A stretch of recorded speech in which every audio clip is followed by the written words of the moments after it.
Zoology, botany और chemistry, जिसमें आज हम आप सभी के लिए बीएससी 4th सेमेस्टर की जूलॉजी क्लास लेकर आए हैं, जिसमें आपकी बुक चल रही है gene technology, immunology and computational biology. Gene technology, immunology and computational biology की स्टडी हम कर रहे थे, जिसमें कि हम यूनिट 1 डिस्कस कर रहे थे, जो कि आपका प्रिंसिपल्स ऑफ जीन मैनिपुलेशन, जिसमें कि हमारे लेक्चर 5 है। इससे पहले 4 लेक्चर्स हमारी हुई हैं, प्लेलिस्ट में ऐड कर दी गई हैं। आप सभी चाहे तो वहां से जाकर देख सकते हैं। चैनल पर नया है तो सबसे पहले चैनल को सब्सक्राइब कर लें। हमारे चैनल पर आप सभी को सारी डेली बेसिस पर बीएससी से रिलेटेड वीडियोस आप सभी को मिल जाती हैं। आप सभी चाहे तो हमारे टेलीग्राम चैनल को ज्वाइन कर सकते हैं, जिसमें कि आप सभी को नोट्स प्रोवाइड कराए जा रहे हैं, तो आप सभी वहां से जाकर पढ़ सकते हैं।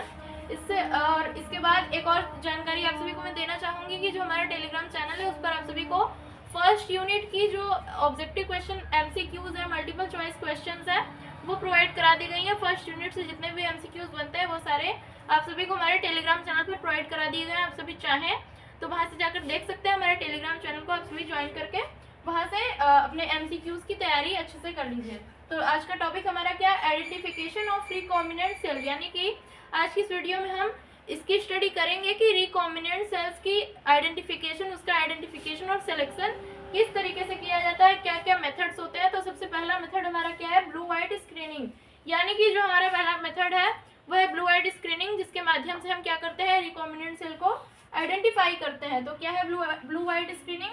It is a negative selection system, यानी कि यह एक नेगेटिव सिलेक्शन सिस्टम है using bacterial lactose metabolism as an indicator, यानी कि जिसमें कि हम क्या करते हैं, बैक्टीरिया के लैक्टोज मेटाबॉलिज्म को एक इंडिकेटर के फॉर्म में यूज करते हैं ऑफ सक्सेसफुल क्लोनिंग, यानी कि एक सक्सेसफुल क्लोनिंग के इंडिकेटर के फॉर्म में हम बैक्टीरिया के लैक्टोज मेटाबॉलिज्म का यूज करते हैं, किसमें, ब्लू व्हाइट स्क्रीनिंग में, जो कि एक नेगेटिव सिलेक्शन सिस्टम है।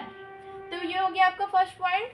आई होप आप सभी को समझ में आया होगा। बढ़ते हैं नेक्स्ट, क्या है हमारा, when DNA is inserted into the plasmid, when DNA is inserted into the plasmid, यानी कि जब डीएनए क्या होता है, जब डीएनए प्लाज्मिड में इंसर्ट होता है, the gene is disrupted, gene क्या होता है, डिस्ट्रप्ट हो जाता है, and become white in colour, यानी कि उसका कलर क्या होता है, व्हाइट हो जाता है। यानी कि जब डीएनए जो होता है वो प्लाज्मिड में इंसर्ट हो जाता है तो क्या होता है, उसका जो कलर होता है वो व्हाइट हो जाता है। और if the DNA insert is not present, यानी कि यदि प्लाज्मिड में डीएनए का इंसर्शन नहीं हो पाता है, यानी कि डीएनए इंसर्ट नहीं कर पाता है, तो उसका जो कॉलोनीज का कलर होता है वो क्या होता है, ब्लू होता है। तो इसे हम किस तरीके से कह सकते हैं कि अगर क्लोनिंग जो है वो सक्सेसफुल हुई है तो उसका कलर क्या होगा, व्हाइट होगा। अगर क्लोनिंग नहीं हो पाई है सक्सेसफुल तरीके से तो क्या होगा, जो बैक्टीरिया की कॉलोनीज है उनका कलर क्या होगा, ब्लू होगा। तो ये है हमारा फर्स्ट मेथड, क्या है ये, ब्लू व्हाइट स्क्रीनिंग। बढ़ते हैं नेक्स्ट की तरफ।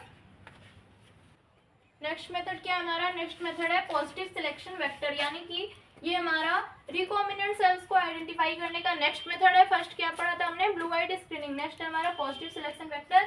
तो इसमें क्या होता है, पॉजिटिव सिलेक्शन वेक्टर्स एक्सप्रेस अ लेथल जीन, यानी कि जो पॉजिटिव सिलेक्शन वेक्टर्स होते हैं वो क्या करते हैं, एक लेथल जीन, घातक जीन को क्या करते हैं, एक्सप्रेस करते हैं as a restriction enzyme that digests the genomic DNA of the bacterial host, यानी कि पॉजिटिव सिलेक्शन वेक्टर जो है वो लेथल जीन को एक्सप्रेस करते हैं as a restriction enzyme that digest, एक रिस्ट्रिक्शन एंजाइम की तरह जो कि बैक्टीरियल होस्ट के जीनोमिक डीएनए को क्या करता है, डाइजेस्ट करता है।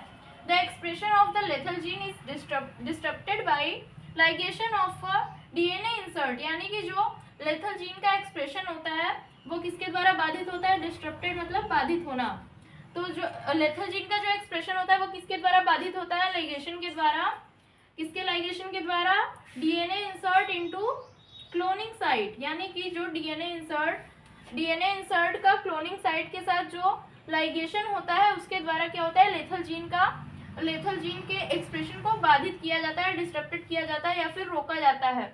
तो उसका क्या रिजल्ट होता है, as a result only cells with recombinant plasmid are able to grow, यानी कि इसका रिजल्ट क्या होता है, जो सेल्स रिकॉम्बिनेंट प्लाज्मिड के साथ प्रेजेंट होती हैं वही ग्रो करने में एबल होती हैं, यानी कि जब लेथल जीन एक्सप्रेस होगा तो उसमें वही सेल्स ग्रो करेंगी जिसमें कि रिकॉम्बिनेंट प्लाज्मिड प्रेजेंट होता है। तो इसके द्वारा हमें पता चल जाएगा कि कौन सी सेल्स में रिकॉम्बिनेंट प्लाज्मिड प्रेजेंट है। जिसमें रिकॉम्बिनेंट प्लाज्मिड प्रेजेंट नहीं होगा वो ग्रो नहीं कर पाएंगे, तो उसके द्वारा हमें ये पता चल जाएगा कि उसमें रिकॉम्बिनेंट प्लाज्मिड प्रेजेंट नहीं है। तो ये हमारा दो मेथड हो गया, रिकॉम्बिनेंट सेल्स को आइडेंटिफाई करने का। मिलते हैं हमारी नेक्स्ट वीडियो में। आप सभी से मेरी रिक्वेस्ट है कि चैनल पर नए तो सब्सक्राइब जरूर करें, फ्रेंड के साथ शेयर भी करें और वीडियो को लाइक करें। थैंक्स।